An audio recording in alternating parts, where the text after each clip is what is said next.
everybody. Welcome to the PVD Horror Podcast. I'm Dave. I'm joined, as always, with my co-host, Brandon. And we have a very exciting episode. I am super stoked. Joining us here today is Jamie Galen of 1994's cult classic hit, in my eyes, Brainscan, which also co-stars Edward Furlong and The Trickster. It's just phenomenal film, one of my favorites. So Jamie, I'm so excited to have you here. I guess also I'd be ignorant not to also announce that you were in Beethoven's Third as well. Oh sure, yeah. Classic. That's what everyone's here for, I think, right? Yeah, for all you 3-year-olds. Yeah. But Jamie, thank you so much, man. Plans. If you like all things horror and want to get the best horror news, interviews, and reviews, like, subscribe, and ring that bell to follow us and satisfy all your horror needs. I was also on the X-Files. Yeah. Yes. Yep. Yes, you were. With the lone gunman. Yep. So yeah, thank you so much for joining us, man. This is honestly, I've wanted to have you on the show for quite a while. Just everything aligned perfectly to get you on today. So I'm just appreciative you're here. So thank you.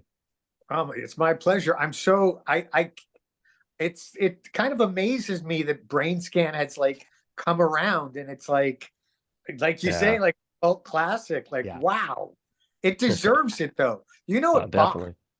Like I went and saw it in the theater, and there were like 2 people there. Jamie, that was I've shared this on here before. That was my first rated R horror film in the theaters.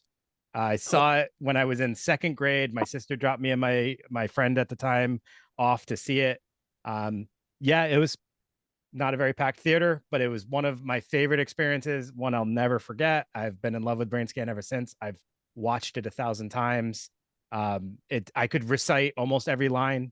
It's just one of those that like holds a very special place in my heart. So I absolutely love the film.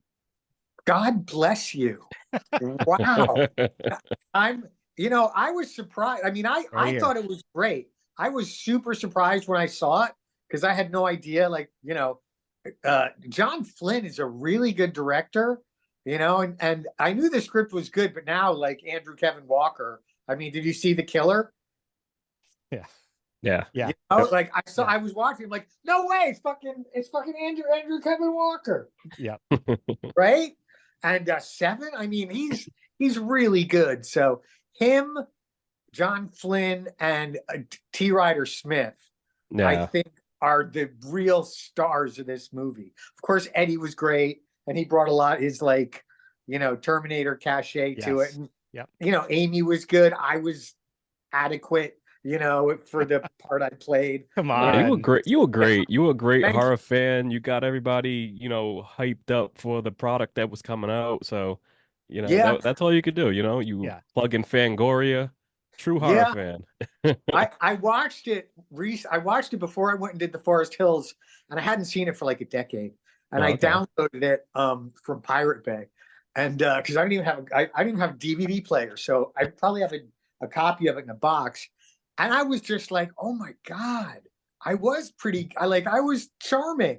Yeah. Yeah. All I wanted to do, I'm like, okay, so why is Eddie's character friends with this guy? He must just be like a super nice best friend, and that's all I wanted to be. It was just like, oh, I'm your friend. Okay. I just wanted to be really amiable, Yes. Yeah.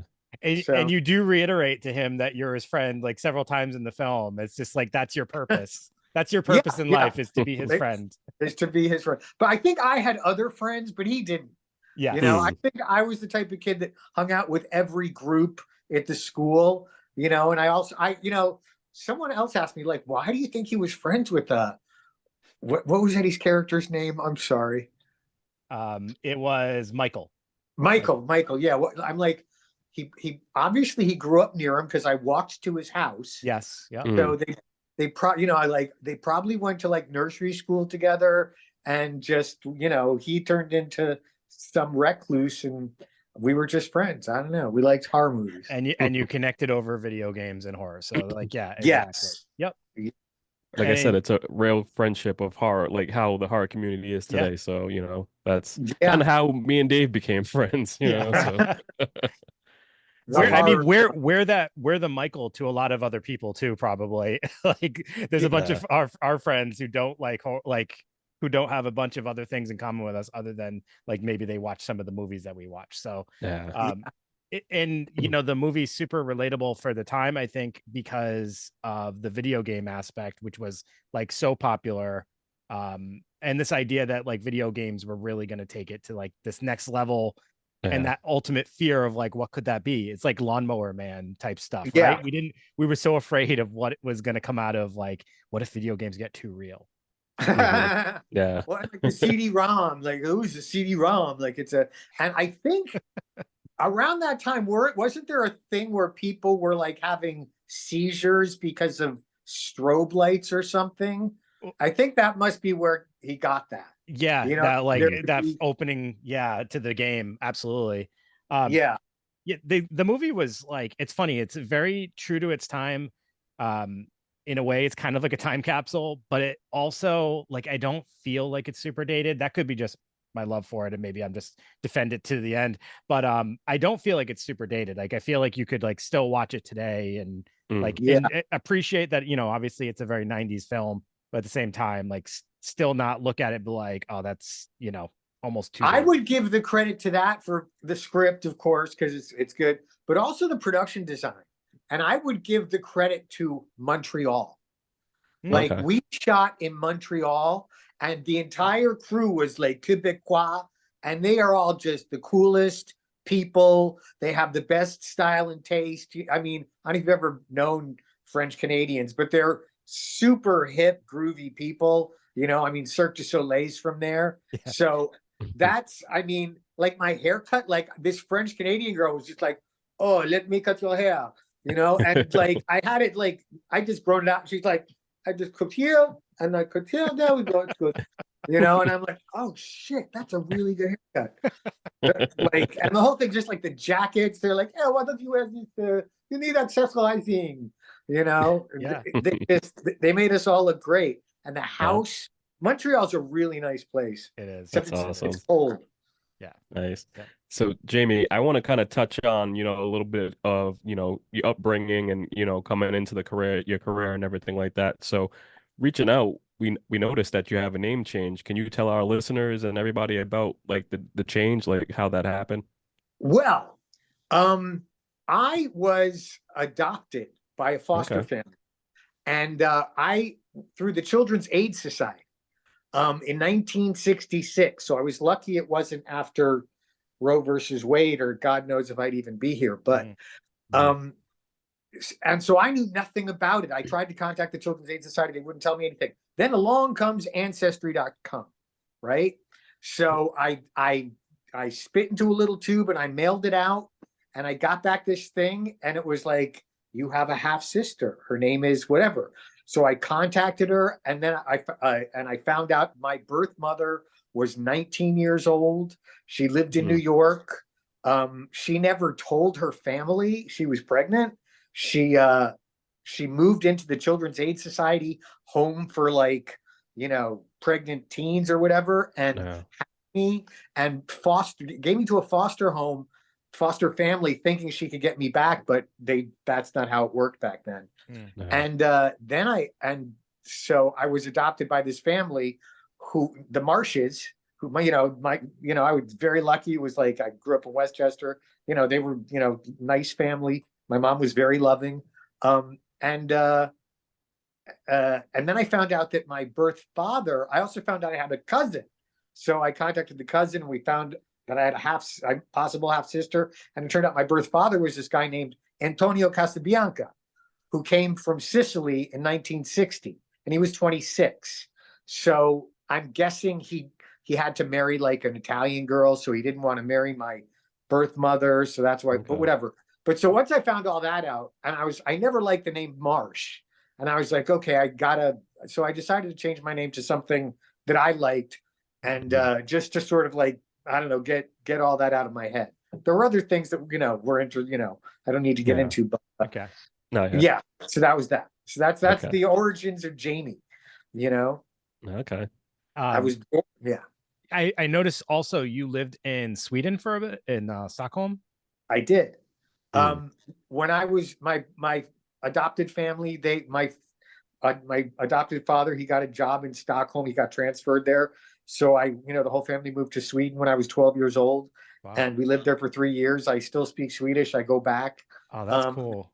I did a movie in Sweden called Montenegro, which is also kind of a cult, weird movie, starring Susan Anspach.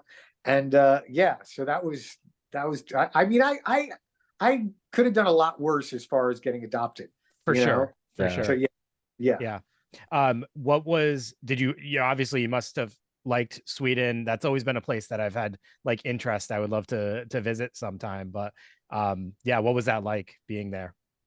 It was incredible. This was I moved there in like 1979. I lived there till like 81, and it was safe. It was, I got a subway pass to go to school, and I suddenly had access to this entire European city, and I could do whatever I wanted, and it was just incredible. And I learned Swedish. I had Swedish friends. I just loved it. I wish I hadn't come back, but I wish I'd stayed there until I went to college or something. But then we wouldn't have Kyle. Yeah, we wouldn't have Kyle. Yeah, I came back and went to American high school, and then I went to college for like a semester, and I dropped out to go to New York to like study acting. Okay. Yeah. Nice.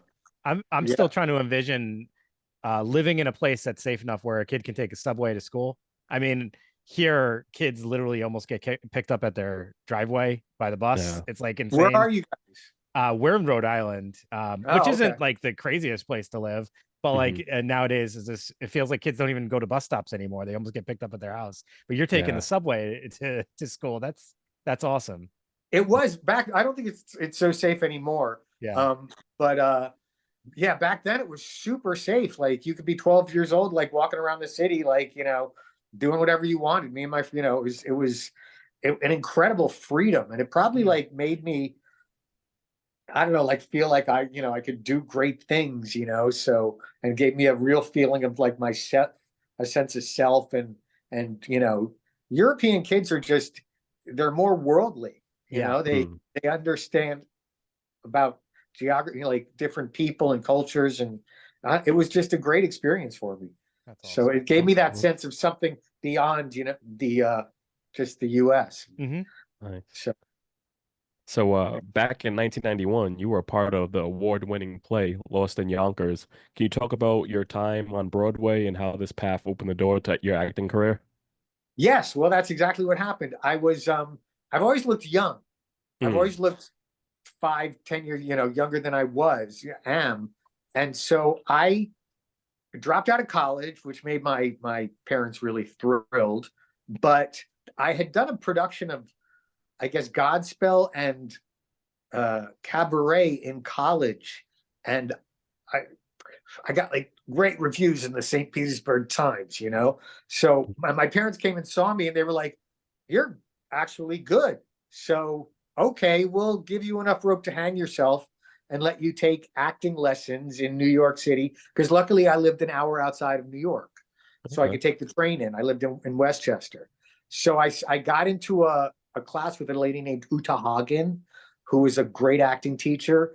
And I did every Neil Simon scene that you could do for someone my age. That he had like Biloxi Blues, Broadway Bound, Brighton Beach Memoirs. And there were scenes in those plays that you would bring into acting class and do.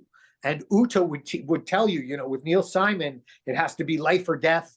And you can't play the funny. You can't hit the punchlines. It was great acting teaching. So I'd gotten an agent, a good agent, and she called me. She's like, "Jamie, there's this new Neil Simon play that I got you an audition for. They cast 2 kids, and after the first reading, they fired them. So they're desperate. So you have an audition tomorrow morning." And I went to her office, and I got it was like a 10-page scene. And I went and I spent all night memorizing it, getting off book. and I basically doing what Uta Hagen taught me how to do. And I went in to that first audition, and 7 auditions later, I had the part. Yeah, so okay. I was just, awesome. They say you have to prepare and get ready for when you're given the opportunity to get your reward. So that's kind of what I did. I was prepared in the right place, the right time, the right part, and I got to do this play, which also starred Kevin Spacey. Oh, wow. Yes. He played my uncle. And I won't get into that, but everything they say about him is pretty true. Okay. Yeah. Yeah. So at the time, though, I imagine that must have been like, this is huge. It was huge. He wasn't huge. He hadn't blown up yet. Yeah. Okay. This was before The Usual Suspects. The only movies he had just done a movie called See No Evil, Hear No Evil with Richard Pryor. And he was on a TV show called Wise Guys, which he got a little acclaim for. But he was good. He was good in the part. But I didn't think he was, the greatest actor in the world. But he was very good. And sure. He was the most determined, ambitious person I've ever met in my life. Okay. So his career was meteoric. Yeah. And he right after that, he took off. He did Glengarry Glen Ross, and then it was just all. And he was very nice to me. He was always very nice to me. So I can't really say too much bad about him. But yeah, we had a big rehearsal, like a month of rehearsals, and then we opened up in Winston-Salem, North Carolina. And right out of the gate, it was standing ovations, huge hysterical laughs the whole time. Mm-hmm. We knew we had a hit. We won 4 Tonys and a Pulitzer Prize. It was just a great. Did you know that it was going to be that big when you got cast the part? Were you like, oh, this is a big deal. This is going to, get us some notoriety here? I didn't know it was going to be the biggest hit on Broadway. I knew it was a pretty good play, and it was Neil Simon, and he had a good track record. But no, I had no idea it was going to win a Pulitzer Prize, or run for 2 years, and then I'd do it 800 times. Yeah. And no, that was all just a great fortuitous thing. Yeah, I stepped in it. I was so lucky. Yeah. But you didn't. It's not like you just blindly went into it, though. There was a lot of preparation. Yeah, that went into it on your end. So like, obviously all that paid off. Had you not done all that, who knows, if you would have been prepared for that audition. So, I mean, that says a lot right there. Thank you. Yeah. Sometimes you just got to have faith and go and find your destiny. And yeah, but I would, training is good. Knowing how people who want to be an actor, it is a skill. You need to know what you're doing. Mm-hmm. So I would suggest that find a good class and a good teacher and hone your skill so that when you get that audition, that's like, oh my gosh, here's my opportunity. Yeah. You can nail it. Yeah. So, and that's cool because your career, you've done films, commercials, and there's a lot of things. And, we've talked to a lot of actors that, kind of like did the same thing, but you had a lot of great commercials. You had ads for a Coca-Cola, Volkswagen, AT&T, but your big hit one was like the Halloween M&M's commercial.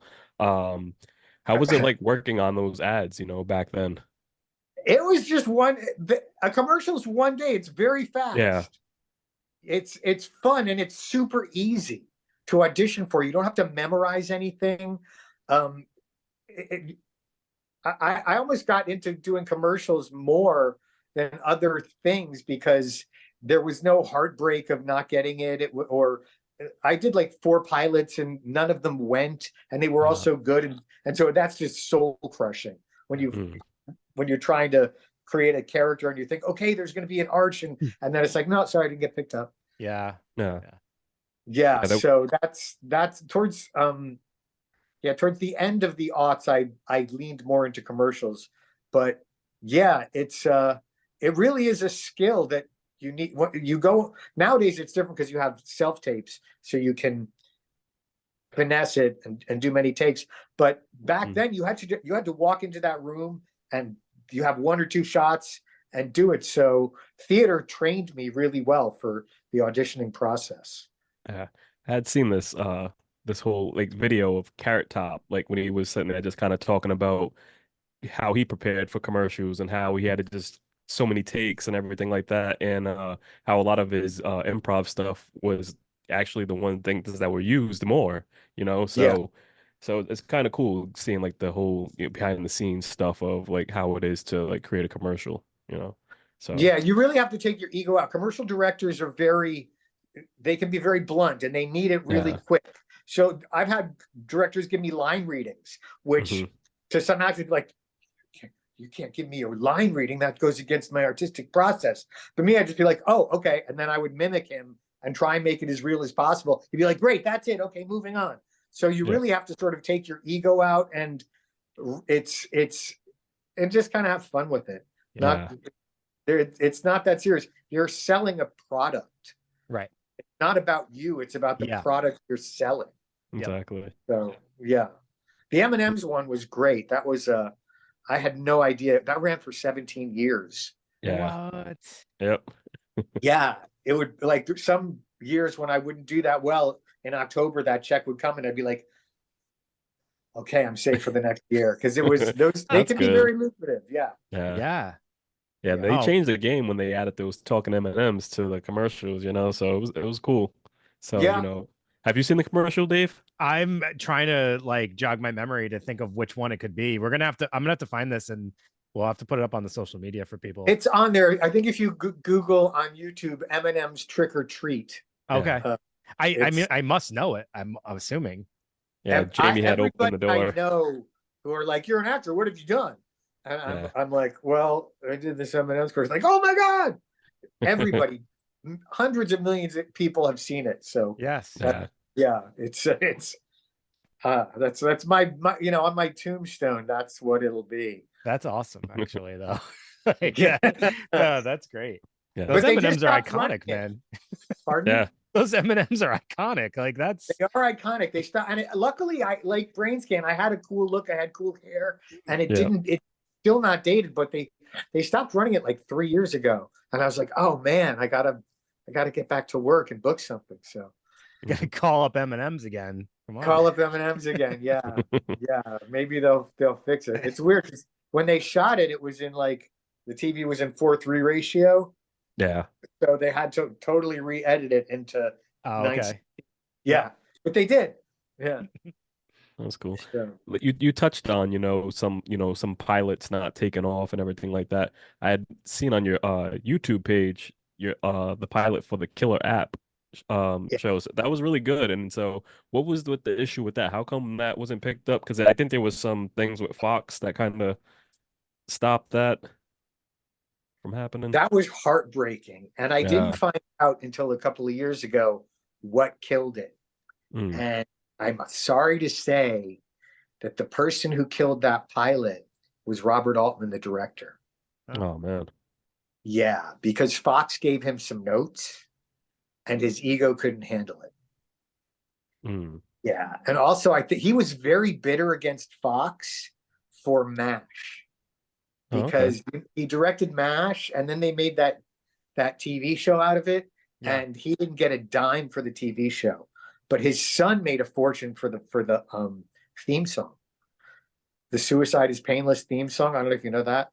His son co-wrote that. And so he put it in the movie.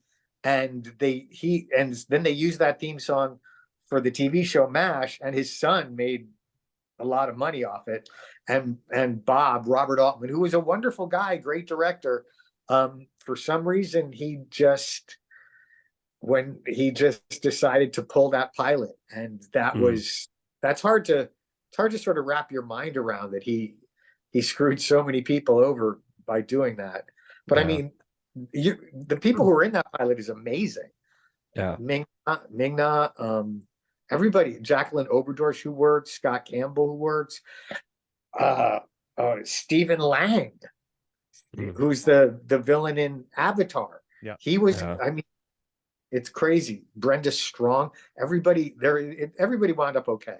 So just looking at it, I the role that you played, you were so animated, and I had seen people left comments on there saying, this is kind of what like Silicon Valley is today, that show, so just imagine like you're in like projects that like are ahead of their times, you know what I mean? Like we say Brainscan and then Killer App, and it's just a shame, you know, that didn't take off the way it should have. So Tell me about it. Yeah, it was brutal. yeah. Yeah, I mean, it was it was heartbreaking and very sad. But and then I did another pilot after that for HBO called Lessons Learned. Another great character and a great pilot by Patrick Sheen Duncan. And Mike Shannon was in that pilot. He was one of the actors, and we had so much fun. It was filmed in Hawaii, and it was down to either that and they had to choose either that or 6 Feet Under, and they chose 6 Feet Under. Okay. So it's like, well, I love 6 Feet Under. Yeah, so, yeah. The tough one right there. Yeah. So those two things were like, like, you know, one was in 99, the other was in 2000, and then in 2001 I had some other things I was doing, and then it's a tough business. It really is. You can't take anything personally. Like you said, you touched on it at the start of the show that you were in X-Files, you know, so you made a lot of TV appearances such as ER, NYPD Blue. How was it working on, you know, some of those big time shows? It's like jumping on a moving train when you're on a hit show like that, especially X-Files. I mean, I had a scene with Jillian where I never even rehearsed with her. And she is such a pro. She was so great. She came onto the set in like a big down parka, and then I'd run the scene with like a script consultant, and she's like, "You ready to go?" And she just walked on, and we did the scene, and I had to like struggle to keep up with her a tiny bit. And then we did it a second time, and it worked. And they're like, "Okay, wrap done, goodbye." And it's like, whoa. Yeah. And she had all her lines down. She was like one of the most, her and the lead of NYPD Blue, Sippa. Those were the two most professional actors I think that I've ever worked with, because they kept those shows running. France, what's his name? Dennis France. He was wonderful to work with, and he actually he's heavy in that scene that you have in NYPD Blue, right? Okay, yeah, I know what you're talking about. Yeah. I remember he was such a nice guy. We were shooting the scene, and they had to turn around or they had to move some stuff, and so he was sitting in his chair, and like one of the grips came over, like, "Dennis, move! We need to move your chair." And I was like, wow, like the grip just talks to the lead actor like that. And I was like, I was kind of watching to see how it was going to act. And he was just like, "Oh, sorry, yeah, okay, yeah, okay." And he sat in an apple box and he started doing a Sudoku, and I was just like, oh, that's how you behave on a set. Yeah. When you're on that level, it's all about getting the thing moving. Yep. And that was for a young actor who's like, kind of a little full of myself. I was like, wow, that's a lesson in how, and the crew loved him, which is important. So I was like, that's why the crew loves him, because he just, it's not about him. Yeah. So you were just soaking all this up. You were working with some great talents, you know, getting all this experience, and you were just soaking it all in. I was, and I still am. Yeah. That's pretty awesome. Yeah. Can you tell us how many different accents you've had to do in your shows? Your New York accent for NYPD Blue was pretty great. I don't know if you could hit us with a line from that, but yeah, you talk like, I mean, it's just a few of the, you drop the R's and you go with the long A and you walk the dog and But I grew up in New York, so I think when I was a teenager, I may have talked like that. Actually, I had to change my accent because I went to a speech class, and the first day the guy's like going around the room, and he looks at me and he goes, "Say TALK," and I'm like, "Talk," and he's like, "Okay, can you say talk?" And I'm like, "Talk." He's like, can you say ah?" And I said ah, and he said, "Can you say talk?" And I'm like, talk, like tick tock. So he gave me a sheet of like talk, walk, dog, all that it's a diphthong where you go down the sheet, and he's like, "No, go down the sheet and say it all. Talk, walk, brought, coffee." And you do that a couple of times, and then in your own life, you start catching yourself saying that, and then you change it. So I changed the way I talk. So I don't talk like this anymore. I talk, and that was that was the one regional diphthong sound that I had, which thanks to this speech guy, I was able to eliminate. Now, what accent would you consider Kyle to be? Like, how did you, because he's got that like airhead surfer kind of guy. I was thinking Spicoli. Yeah. Okay. So I kind of wanted him to be like, I mean, I didn't even know it was like an East Coast or a West Coast sort of California accent, that sort of stuff. Is that Kyle? That's what I think would have said too. Yeah. So I think I was just doing that. And I'd been to LA and I'd hung out in LA and I'd heard all these people talk like this. And I was like, okay, yeah. So he sort of wants to be a surfer. And yeah, where was Brainscan actually set? That's a great question. I don't even know. You've seen it more than me. You should know. I know. I don't know that is it a reference? It must be, because there's mail. I'm gonna have to watch it. I'm gonna have to watch it again. Okay. Well, also Eddie has a West Coast accent. Yeah. So, I mean, I always assumed it was West Coast. I just assumed that because of him and I don't know. But Montreal is East Coast, so very. I was just kind of doing a generic kind of Spicoli. Like a stoner without the stonerness, because it was just implied, it was implied. I don't know that Kyle was, Spicoli. Like, I don't know that Kyle was a big pothead. I don't think so. I wasn't. I mean, I was, but like when I went to Montreal to do it, I was like, okay, you can't smoke weed, you can't drink, you got to be sober for this because you want to have your eyes be clear. Because in case there's close-ups. Yes. Okay. Yeah. But I told this story. The guy who played the principal, the mean principal, who was the head of the horror class. What was his name? I don't know, but he says the line that prompts Eddie Furlong to say, "I don't think erections rape people. I think people rape people." And that was like classic line right there. That is a clear. And then he's given the thing. Well, I was staying at the Hotel du Parc in Montreal, and one Friday I was going to go out, and I go out into the lobby, and he's there, and he wasn't the character at all. He was just kind of hanging out in the lobby, and he's like, "Hey, we start talking," and he was a theater actor, and I just come from the theater, so we kind of found some common ground. And he was like, "Well, I was going to go get some drinks." I'm like, I actually had someone left a bottle of vodka in my room. We could go have a couple of drinks. So we went up, finished the bottle of vodka, and then went out to a bar and like had some more drinks and just talked about theater. So Kyle and Mr. whoever he was, the actors, we actually had an evening together. That's awesome. Yeah. Were you out in like downtown Montreal, like St. Catherine Street area where all like the bars and clubs are? Yes. I was staying at the Hotel du Parc. Okay. That's awesome. Which I think is near there. It was near there was like an underground street. There's a whole underground shopping district. Yes, I know exactly where you're talking about. Hotel. And so there was like a supermarket right down there. And I was in Montreal for a month, and I probably worked like 7 days. So it was just a great paid vacation in this gorgeous city. It was like July. It was beautiful. And I made friends with some of the background people who I hung out with, and Amy and I hung out a lot. And also this girl who was playing my love interest, Jean-Michel, I think her name was. So it was just being young and having per diem in a gorgeous city and, feeling like a movie star. So it was a fun time. I have so many great memories of making Brainscan. That's awesome. Cool. Yeah. So now it's cool because now we were able to see you and Edward reunite for a new project called Forest Hills. How'd you get involved in that project? Instagram. Okay, yeah.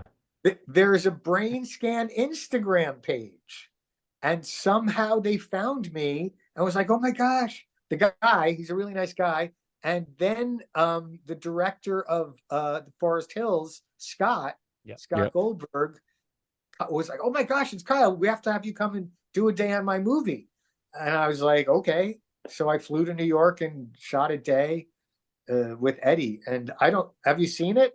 I haven't seen it yet. No, not yet. We've been we've been in contact with Scott about the film and stuff, and trying to help promote it and stuff. So hopefully we get to check it out soon. Yeah. It was a very quick scene, but it was so nice to see Eddie. Because he's been through a lot.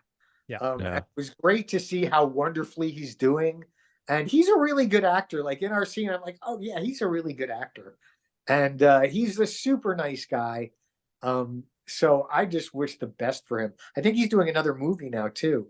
So I would love to see him. He's the type of person, he has the type of career where they could pick him for something. For some movie, he could go in an audition and they could give him a chance, and he could do it. He could play a really specific part in like an A movie. I mean, and he is good enough to do that. So I hope he gets that opportunity to show everybody. American History X is a great example of that. I was actually thinking about that film recently, because he has a very specific, like you said, a very specific part. He plays it so well. It's very like he's very convincing in that role. Yeah. But like also he can play something completely different, and he's not like that type of character, and you believe it just as much, right? So yeah, it's a lot of range. Yeah, I mean, I could see him playing like a surly gym teacher or something. I mean, something like, because he's a character now. Yeah. He's not a leading man anymore. He's a real character actor, so he could, I think the right part, he could kill it. And he's maneuvering into that position where people are going to give him a chance again, Awesome. Yeah.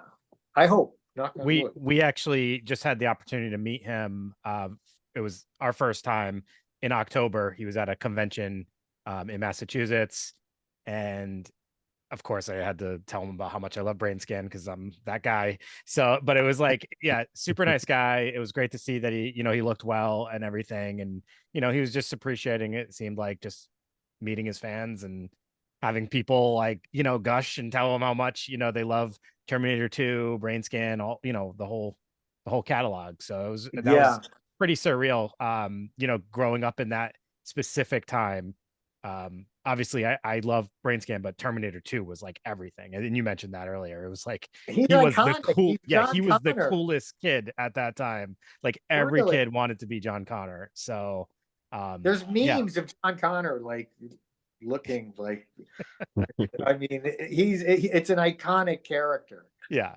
I mean, they're driving around like him and Budnick are riding their like motorbikes around the sewers of LA. It's just, who wouldn't want to do that? So while listening to Guns N' Roses, come on. There's memes of him like, you're letting trucks deliver your food, like remote control. So don't you know where this is going to go? We were so afraid of like everything that ended up coming true. Like, that was the 90s were just fear. I guess that's all it was. Well, in Rhode Island, do they have little remote control delivery carts that roam around the streets? No, not yet. I don't think so, but I'm sure they'll be here soon. Yeah. Yeah, like we have to, they're like roaming everywhere. And we're like, okay, that's cute until they start walking and taking over. So it's crazy. I think there's like a meme where it's like, don't you realize where this is heading? And then Eddie on his motorcycle looking at them. We only have the ones that roam around the supermarket cleaning the floors, but I guess the next step is they're delivering our groceries. So I guess there's not as accessible a sidewalk system as like where I live in Hollywood. Yeah. So I mean they're really good. They like navigate this. They go down where the curb is and they go up and they wait for the stoplights and they're alive. Yeah. Have you used it yet? No, I haven't used it. No. Tell us when you do. Tell us about your experience. I sure will. Yeah. So when you got approached about Forest Hills and they connected with you, like it looks, and maybe I'm incorrect because the IMDb dates and all that sometimes can be deceiving. It looks like you took a little hiatus for a little while from acting. Is that accurate? I did a lot of commercials, and there were issues with agents. You can see where it dropped off at 2002. Yep. And then it's starting back up again. But my wonderful agent became a manager, and I went with these agents who were not very good, and they just couldn't get me the auditions, and I didn't press it. I was doing so many commercials and things were okay, and I every now and then I get a good audition. But yeah, it's partly them, and I should have just fired them and gotten better agents. And that's but things work out as they're supposed to. Did it take much convincing to get you to do Forest Hills? Not at all. No, I was like, yeah, let me go back. Not at all. I hadn't worked during the pandemic. Here's why I think I didn't get any of the vaccines. Okay. Which meant that I couldn't work on a SAG set for the past 3 years. Yeah. I couldn't do any commercials. I couldn't do anything. So, and had I been in the loop, maybe I would have gotten them. I'm glad I didn't get them, but I don't want to get into that. But so yeah, so I'm trying to get. I'm approaching agents now that it's all people are getting back to work, and then the strike happened. So I'm trying to contact agents and get back into the loop, as they say. Yes. Fingers crossed that things will be clear going forward. I know. Yeah, that's a lot of hurdles and things in place the last few years. So yeah. Well, I still am a pretty good actor. I've been a member of the Actors Studio for 30 years, and I've been working, getting my blade sharp and keeping it going. So, and I've done things here or there, and I've done theater. I just did a play where I played Truman Capote. Oh, nice. Yeah. It's like it was on Broadway when I was on Broadway. Actually, it's a play called True. It's like a big play. Truman Capote. So yeah, I'm trying to get that going somewhere, but really I need to get an agent. I need to start booking. There's so much streaming, written, scripted TV that if I can get a good agent, I should be able to book something. Yeah, definitely. I think so. Yeah. Thanks. For what that's worth, I guess. I don't know. We'll see. So Jamie, we hold monthly horror movie nights at a local brewery that brings the Rhode Island horror community together, kind of like the Horror Club and Brainscan. We're actually showing Brainscan this month, and we're getting a lot of good feedback from the followers. Even people that have never seen the film before are pumped. They can't wait to see it. Someone left a comment that said Igor walked so Siri and Alexa could crawl, and the movie was ahead of its time. So it's cool that the horror community definitely appreciates everything you guys put into this film. So like we'd love to show hidden gems to like our community of people, so they can't wait to see it. So just want to put that out there for you to let you know, because I know you talk about how the film was always, kind of not getting the direction that it should have gotten when it first released. But, with the cult people that love the film, we always focus on that, and we love to show people things that they missed, so. Yeah. I don't know why they put commercials out for it. But my light keeps going out, but it wasn't with the studio. The producer was this guy named Michelle Roy, and it was, what was it? It was Triumph Releasing. So I don't know why people didn't go. Eddie wasn't the draw they thought. I have no idea, but it's great that because of streaming and DVDs, that people can watch it and sort of share it, and that there is this wonderful horror community that appreciates a good movie, because John Flynn was a wonderful director, and it starts on the page, they say, and then it's the director, and then it's the casting and the production, and it was well done. So there's really some iconic scenes in there, just some scenes that will like always live in my mind. Like when Trickster comes out and they start playing what's the band that Pantera? Was it Pantera, the band that did that song Mud? That was what's his name? We're gonna get flack for the this. bass player. Yeah. Primus. When he starts playing Primus, and then he does the whole dance scene, and the chicken. Like there's it's such an iconic scene. But there's so many of those in this film. And Kyle has a lot of those. Like his lines are just, he's funny. He's likable. Thank you. My double finger behind the neck thing. Yes. It's like, wow. And I thought of that. Why? Like, I mean, it's obvious, but like in your mind, why do people like Kyle so much? Like, why is Kyle? What makes Kyle not annoying? Because he's not. I've always been popular. In school, I was always a very popular kid. So I just brought that to Kyle. Yeah.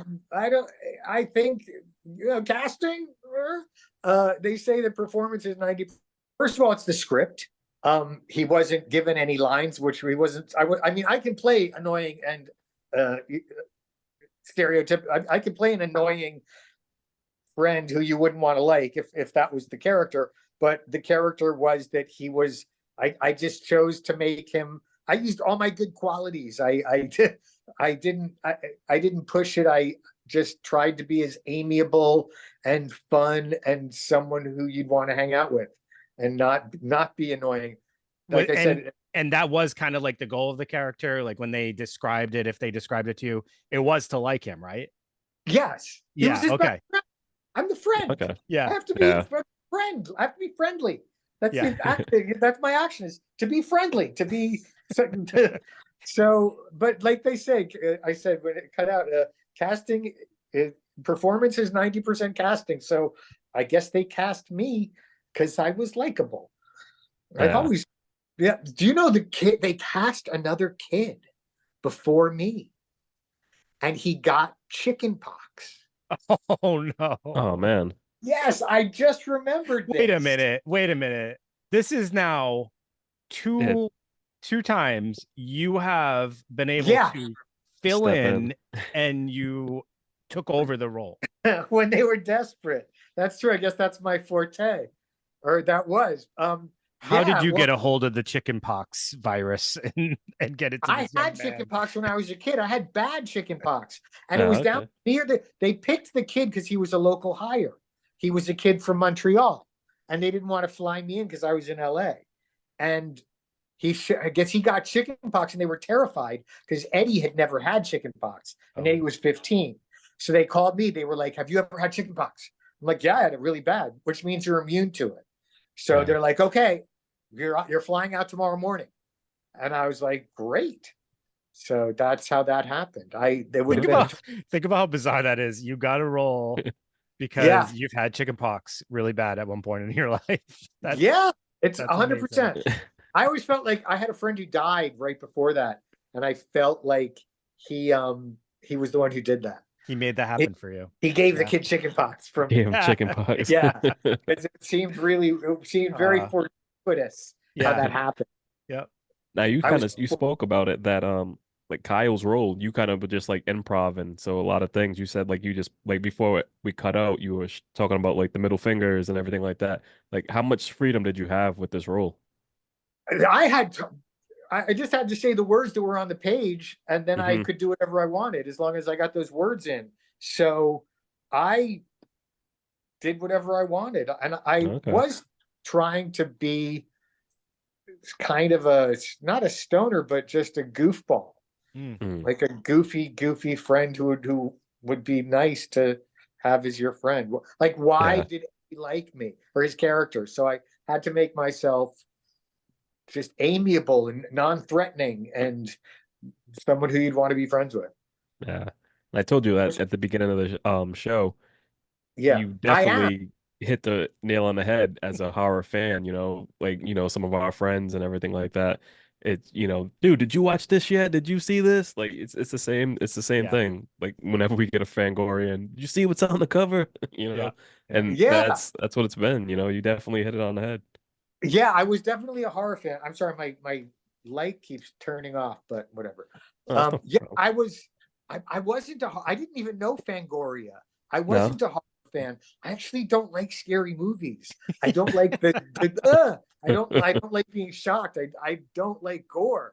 So I was playing that character, but I was a fan of other things. Like I was like a Deadhead. Like I was a fan of so I knew what like fanboys acted like. I knew how that whole thing, the energy that you would get. So I was just transferring that to horror. Now, how was it working with T. Ryder Smith? You know, I never saw the man. I've never seen him that man to this day. Oh, okay. Yeah, we didn't have any scenes together, and when I first saw the movie, I was in awe. I thought he was going to become the next whoever who am I thinking about? Freddie. I thought he was going to be the next Freddie. I thought there'd be sequels. I'm like, oh, this is gonna he's gonna have this. Did he have interest in doing any more, or did he not want to, or was it just never brought up? It wasn't. It's about the money. If there was no money for this, since it didn't, okay. Because there could have been a Brainscan too. Sure. If we had made $100 million, I'm sure we all would have loved going back to Montreal. Damn you, non-movie goers! Damn you! I blame all you '90s people. Yeah. I don't know if they made commercials for it. I remember seeing my commercial, like, oh my gosh, this commercial for Brainscan, and thinking it was going to do well. I had other friends who thought it was going to do well. Yeah. But people just didn't go out. I don't know. I wonder if so some of the murder scenes, they're like, I mean, it's not the goriest thing we've ever seen. There's like obviously there's the foot scene, but it's not like the goriest thing, but it's kind of real. I mean, the one scene where the guy's sleeping in bed and he like murders him while he's sleeping, pretty much. I mean, that's pretty violent and real. I wonder if that deterred some people from. I don't know. They never got that far. They didn't even get to it. There was never any word of mouth. There were never enough people in theater to be like, "Oh, don't go see this because it's a little scary." No, and that would have been. That would have been. Oh my goodness. Okay. That damn light. Yeah, the damn light. My whole setup, my little truck. Yeah, it never got that far. People never even got a chance to see what they didn't want to see. But okay. I feel like timing is everything. You know, maybe the audiences in '94 just weren't ready for this, or maybe the interest in horror wasn't there. The '90s are kind of a weird like decade for horror, I guess. Like we look back at the '90s films now and we're like, oh, I love that one, or Candyman and this and that. But like we kind of call it, Brand, what has it been called recently? Like kind of the undiscovered decade of horror or something like that. That's what it is. Yep. I don't think it was horror enough. I think they saw Eddie Furlong and the real, slasher horror fans were like, nah, this is for kids. And the kids were like, nah, this is for slasher fans. Sure. So maybe it just was too right in the middle of something. But I wonder, there was in the script a death scene for me. Yeah. There was a scene where Eddie killed Kyle. And I was really excited to shoot that scene. Yeah. And the producer, Jeffrey Sudson's like, yeah, we're going to cut out your death. We decided to cut out your death scene because your testing so good. It would have upset the audience. And that may have just been bullshit. They may have been like, it's too long and we don't want to have time to shoot it. Was it actually filmed? No. Oh, there was no film. They never filmed it. No. So I think that was just them trying to make me feel better about them cutting my big scene. Like, really, we just don't want to kill you. They didn't want to shoot. They didn't have the budget, or they're going to need graphic special effects. And so to make me feel better, this wonderful line producer, great guy, Jeffrey Sudson, was like, yeah, listen, you're just too likable and we're afraid that it'll ruin the movie. Which, looking back now, maybe it would have helped the movie if there was some blood and guts in there. Do you know how it would have been done? I think he was going to stab me. I think it was like him, like, so it was like, and then he steals your lucky charm. And he stole my lucky charm, and maybe he cuts my foot off. Or whose foot was that? The foot was the guy in the bed. Okay. He gets the necklace, because you have that scene where you're like, it's magically delicious. I wrote that line. It's magically delicious. That was kind of a dumb line. No, it was, but if you can recite it today, like if it sticks in your mind, I mean, that means it was effective. Here's my Lucky Charms. It's magically delicious. Yeah. I wonder, for the film, I wonder what the release date, like what the competition was for the box office. You know what I mean? Yeah. Because that definitely plays a big role. Because we had a few writers that were just on the show a couple weeks ago, where they had a great film, and the film just didn't hit off because it came out the same week as Oppenheimer and Barbie. You know what I mean? So I wonder if that's what happened with Brainscan. It could have been. That's a good point. There is probably a way to research that, but that might definitely gotta look it up. Yeah. But I went to see it with my mom and some friends, and it was empty. But the girl at the box office recognized me, so I felt really like a movie. There you go. Do you stay in contact with any of the cast? Amy and I are friends on Instagram, and we chat every now and then. Frank Langella, no. Eddie, he lives nearby, and we have texted each other like we're gonna go walk around or get some food, but it hasn't happened. But that could happen. He's a really nice guy, so that could be fun. But so it was nice to see him and to see how well he's doing. And Amy, she did amazing in the film too. Like her character is just like that quintessential girl next door crush. You just want it to work, and then you're afraid that he's going to do something obviously bad to her. But I mean, I just feel like overall, like there's so many things that I've always felt like an importance of like telling people to watch the film and check it out, because like I just feel like it deserves it. Like every actor in it was amazing. I always hated Frank Langella, and just because of his character. Like I always associated him with that character, and I hated that character. So and it's like that's a sign of someone who's very effective in their role, right? When you actually have feelings about it. I saw him on Broadway in like Sherlock's Last Case, and he was phenomenal. So when I had to take a car ride with him, and I was just a fanboy with him, and he was very nice. That's awesome.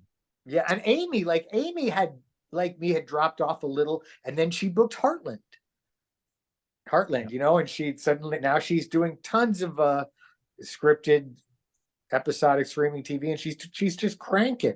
It's so wonderful. So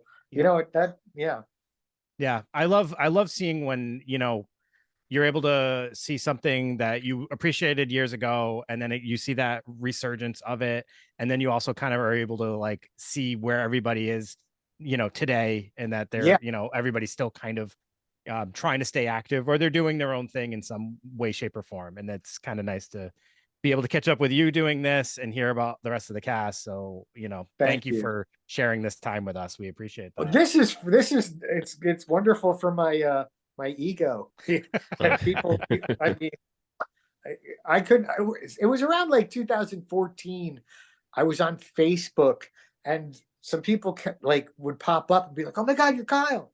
This was back when I was Jamie Galen. I'm like, "You know Kyle? Like, what's going on?"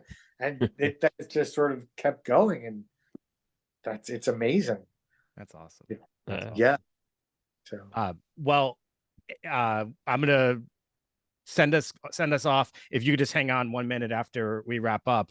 But again, I want to just say thank you again so much for joining us today, having this conversation and talking about a film that we love. Thank you guys for keeping this going. I don't get any residuals, but please go see the movie and buy it. I think I've gotten like 18 cents. Oh, man. All right. It's on a Canadian bank, so I can't even cash. Oh, Jesus. Oh, damn. But thank you guys for that, and have a great time at your screening. That's great. Thank you. So as he said, everybody make sure if you're in our area, join us on January 26th at Buttonwoods Brewery, 8:00. We're showing Brainscan. You guys are going to love it if you haven't seen it. If you have seen it, make sure you watch it with an audience. It's going to be a good time. And we will see you guys next week. Have a good night.